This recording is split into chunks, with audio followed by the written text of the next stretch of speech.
मैंने आपको भी बताया कि महात्मा गांधी का ये भारत छोड़ो आंदोलन असफल रहा।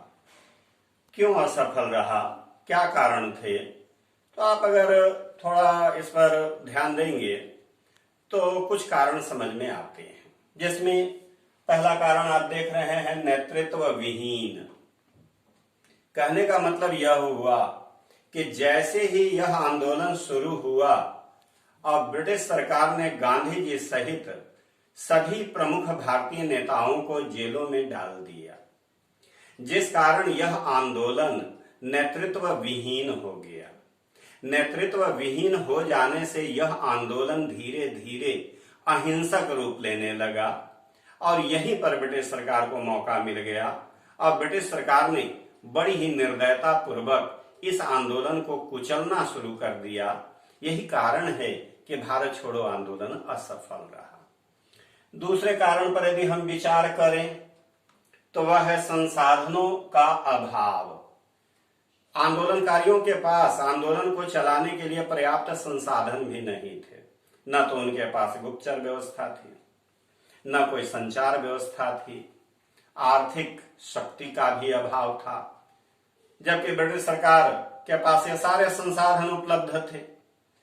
उन्होंने अपने संसाधनों का बिल्कुल सही इस्तेमाल करके इस आंदोलन को कुचल डालने में कोई कमी बाकी नहीं रखी। यही वजह है कि भारत छोड़ो आंदोलन असफल रहा। तीसरे कारण पर यदि हम चर्चा करें तो आप देख रहे हैं अंग्रेजों के प्रति वफादारी। इस आंदोलन में अंग्रेजों के प्रति वफादारी भी देखने को मिली। जो देशी रियासतों के नरेश थे, पुलिस, सेना, उच्च राज कर्मचारी, उच्चाधिकारी, ये सब अंग्रेजों के वफादार बने रहे, जिस कारण ब्रिटिश सरकार के सारे सरकारी काम ठीक ठाक चलते रहे। उन्हें वहां कोई डिस्टर्ब का सामना नहीं करना पड़ा। और यही वजह है कि सरकार ने अपना पूरा ध्यान इस आंदोलन को कुचलने में लगाया और इसलिए यह आंदोलन असफल रहा। चौथे कारण में आप देख रहे हैं अन्य दलों का असहयोग। यह इस आंदोलन में केवल भारतीय राष्ट्रीय कांग्रेस भाग ले रही थी। बाकी जितने भी राजनीतिक दल थे, अकाली दल, कम्युनिस्ट पार्टी, मुस्लिम लीग, आंग्ल भारतीय, ये सब जितने भी राजनीतिक दल थे, इन्होंने आंदोलन में कोई भाग नहीं लिया, आंदोलन से अपने आप को अलग रखा।